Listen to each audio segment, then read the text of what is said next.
Just 14 hours ago, an F-18 Super Hornet was flying over the Persian Gulf. No wingman, no escort. Far away from safety. Then an Iranian F-14 locked weapons on it and went in for the kill. Everything changed in an instant. Iran knows a strike is coming. They have been burying their nuclear facilities under concrete and reinforced tunnels for months. Satellite images confirm it. Since Operation Midnight Hammer in June 2025, when B-2 stealth bombers reduced Iran's nuclear infrastructure to rubble, Tehran has been in full panic mode. Scared regimes do not go quiet. Scared regimes do something stupid to prove they are not scared. Today, Iran does something very stupid. On Iranian radar screens, something interesting appears. A single contact. One F-18 Super Hornet flying over the Persian Gulf. No formation, no escort. Drifting closer to Iranian airspace than it should be. It looks separated from the carrier group. It looks lost. The Iranian operator cannot believe it. A lone American jet, right there, gift-wrapped. This is the moment Iran has been waiting for. A propaganda gold mine. Intercept the American jet. Force it to turn around. If it refuses, shoot it down. Put it on state television.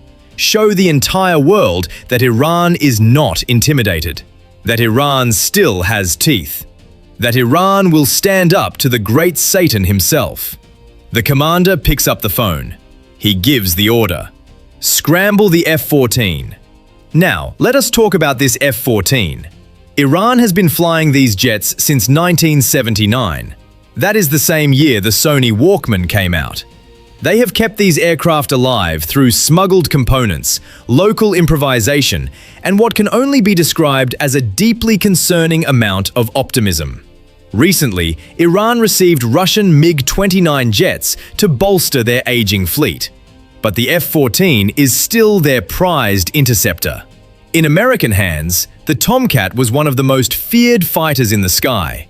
In Iranian hands, it is a Frankenstein flying on borrowed time. But the Iranian pilot does not think about any of that. He has a target. The target looks alone. The distance closes. 500 meters. 400 meters. The F-14's radar has a solid lock. A clean, fat, beautiful radar return. The target is not maneuvering. It is not running. It is just flying there, slow and steady, like it does not even know he is coming. The pilot arms his missiles. The targeting system confirms the lock. A steady tone fills his helmet. That tone means one thing. He has a kill shot. He is going to be a hero in Tehran. He takes a breath. He squeezes the trigger. And nothing happens. Not a misfire, not a warning light, nothing. The tone is gone. The lock is gone. The radar return that was sitting fat and clean on his screen 1 second ago simply does not exist anymore. He blinks. He looks again. Empty screen. He tries to reacquire. The radar searches and finds nothing.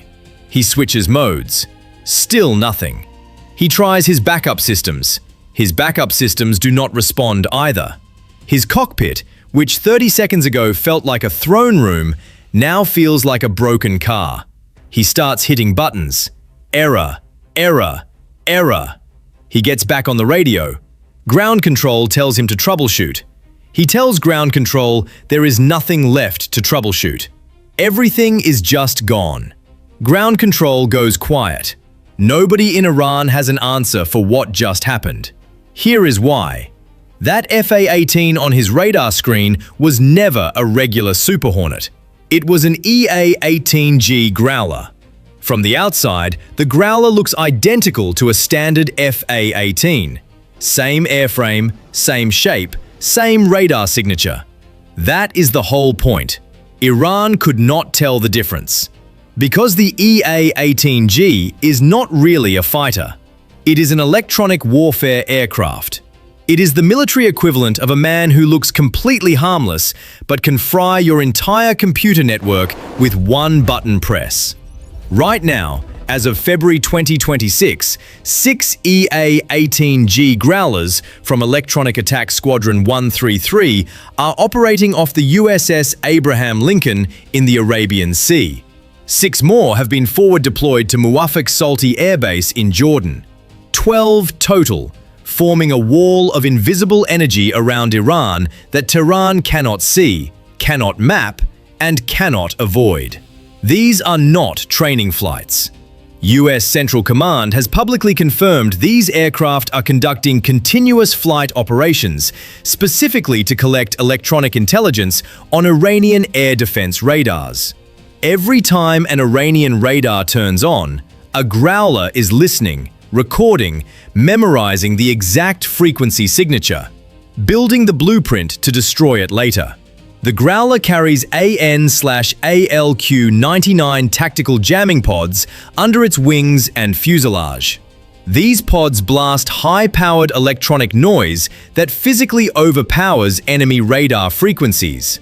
But jamming is just the opening move. If an Iranian radar tries to burn through the interference by increasing its own power, the Growler does not back off.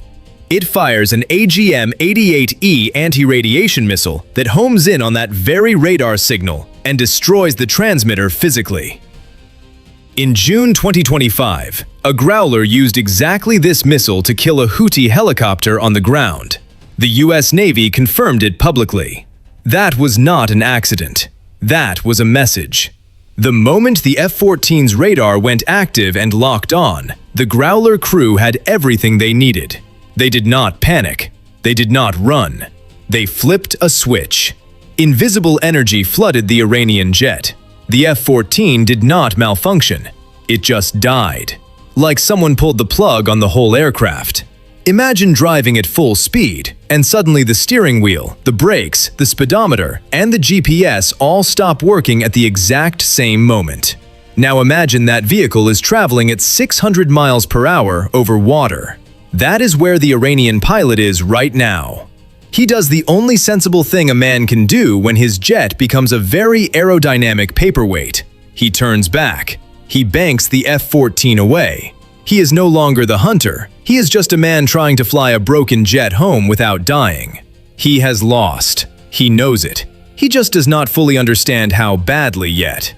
Up at altitude, the F-35C pilot has watched every second of this engagement in real time. His sensors tracked the F-14 from the moment it left the runway. He watched the Growler light it up. He watched the Iranian systems collapse on his display. He gives it a few seconds. Then he moves. The F-35C descends from altitude. The Iranian pilot is flying home, trying to explain to ground control what just happened to him when he looks out his canopy. His stomach drops through the floor of the cockpit. There is an American jet sitting on his wing, not approaching from a distance, already there. Steady, calm, matching his speed exactly, as if it had been flying next to him for the last 20 minutes, and simply forgot to introduce itself. The Iranian pilot has never seen an F-35C this close. Nobody does. The F-35C pilot looks across at him. The American does not make any aggressive moves. The weapons bay stays closed. He does not issue threats. He simply points 2 fingers at his own eyes, then points directly at the Iranian pilot. "I see you." That is it. Quiet dominance. The Iranian pilot stares back. He has nothing. No radar, no missiles, no response, no dignity left in the cockpit. He shakes his head. He flies home. Or at least he tries to fly home in silence. The American pilot changes his mind. He waits until the Iranian is almost comfortable again, almost breathing, almost convinced the worst is behind him. Then he rolls. Not away, not up. He rolls completely around the F-14. A slow, deliberate 360-degree barrel roll, just to make absolutely sure the message is received. The F-14 cannot respond. It is just a man sitting inside an expensive metal box watching an American jet do circles around him as if bored. And then it gets worse. The Iranian pilot's radio crackles. He assumes it is ground control. It is not ground control. It is the USS Abraham Lincoln.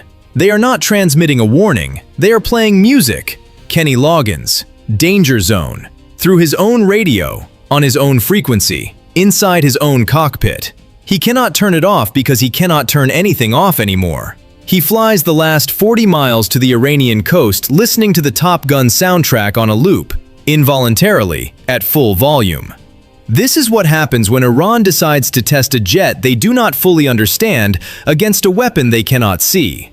The real question is not whether the US can defeat Iran in the air. That question was answered in that cockpit over the Persian Gulf. The real question is whether Tehran's leadership will learn from this pilot's radio before the next engagement is not a close call, but a final answer.